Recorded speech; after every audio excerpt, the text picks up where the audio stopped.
Good morning. It is day 8, which is June 19th. Um, so, a couple of thoughts this morning. So, day 8, it's like the first day of a new 7-day cycle. Our weeks are 7 days. And it kind of is an interesting pattern to observe the cycle of 7.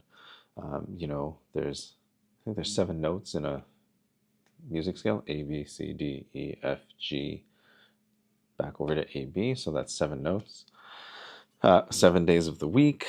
And then in human design, they talk about a 7-year deconditioning cycle where every 7 years you kind of have like a level up, moving up an octave.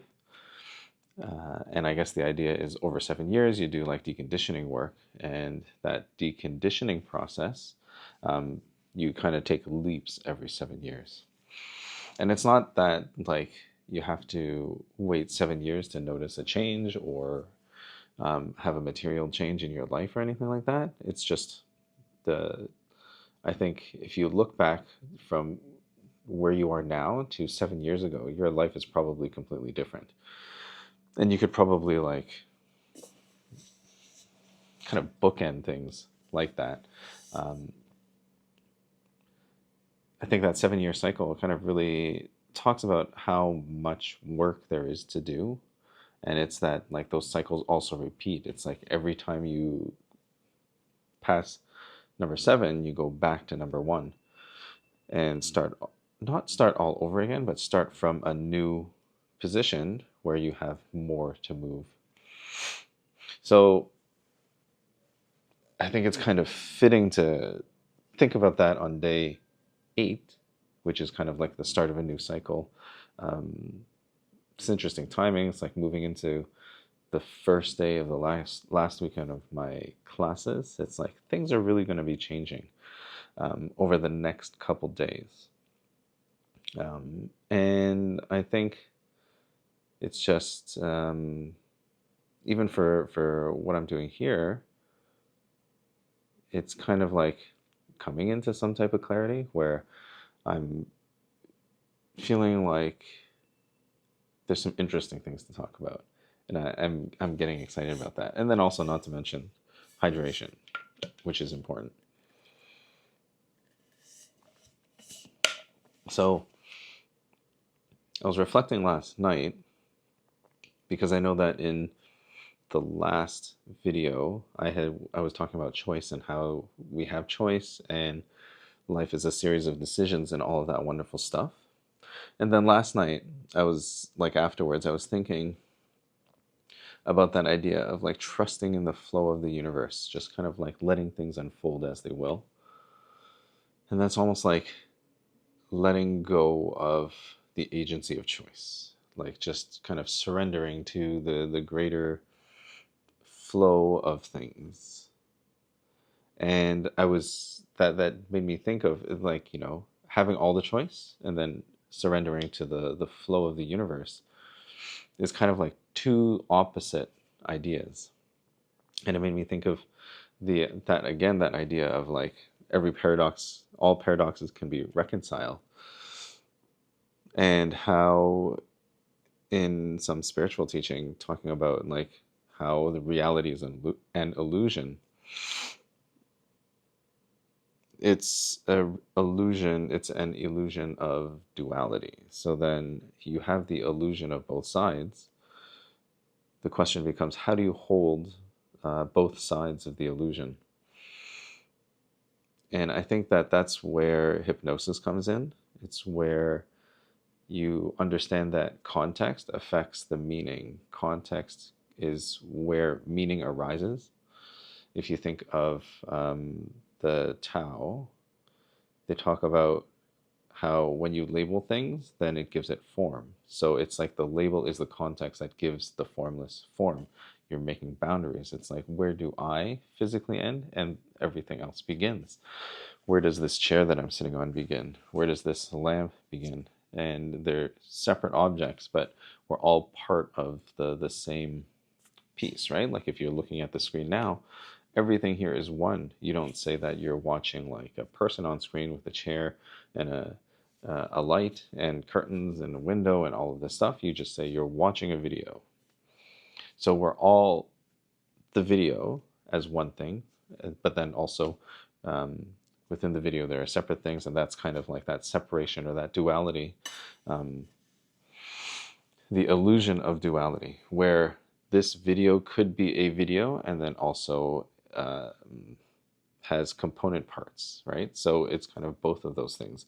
And I think like hypnosis comes in there and helps with holding both sides of the illusion.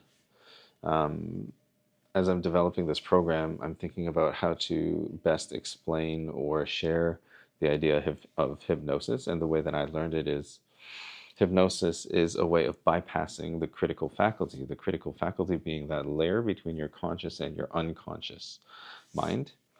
And when you bypass that critical faculty, it's like you're kind of like moving aside the firewall of your mind, and you're having direct communication with your unconscious mind that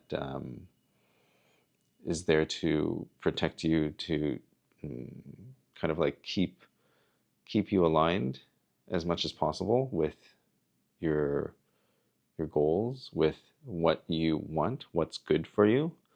The idea is the unconscious is always listening and protecting you and helping you make decisions based on the context of your past, help you make decisions that kind of keep you safe moving forward. And the context of the past piece is kind of where the different pieces of conditioning come in, where trauma comes in, because we've learned these responses. We've been conditioned to respond in certain ways based on past experience, because that's what kept us safe before. And sometimes like enough time passes where you don't need to run the same patterns, but because they're patterns and habits, and because they're things that we've done before, we're kind of like giving up the choice, which is what I was talking about yesterday, giving up the choice to something outside of the present moment to justify the actions that we're taking now. It's like, I'm going to do this because this is what's always been done. And the other side of that is I can make a different choice now if I really wanted to. I have that choice.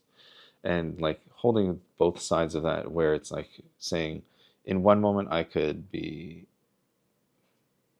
blaming something else for the way that I'm acting now, or I can say like, I'm actively making that decision now. And if I take back that choice, take back that agency, then I become the author.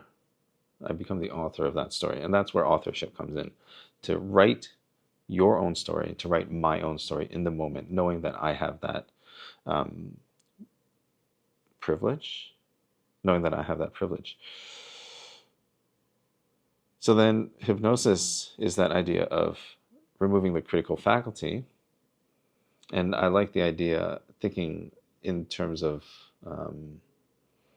like a little bit mysterious, a little bit dramatic, talking about that critical faculty as a dream gate, the gate between your dreams and your reality. If I were to think of hypnosis and describe it as the key to your dream gate, it's just unlocking and opening that and letting things through that are good for you, and having kind of communication between that conscious, your conscious and unconscious, those two separations. And there, when you open those gates, then you can begin to shift the context of your experience, and then change your experience so that you can have a new reality and a new experience of your existence. So when I think about what hypnosis is, if I think of it specifically as the key to unlock the dream gate, it's a way of opening up your experience past the things that you think are happening, the things that, the patterns, the conditioned patterns that you're running, and opening up yourself to something new.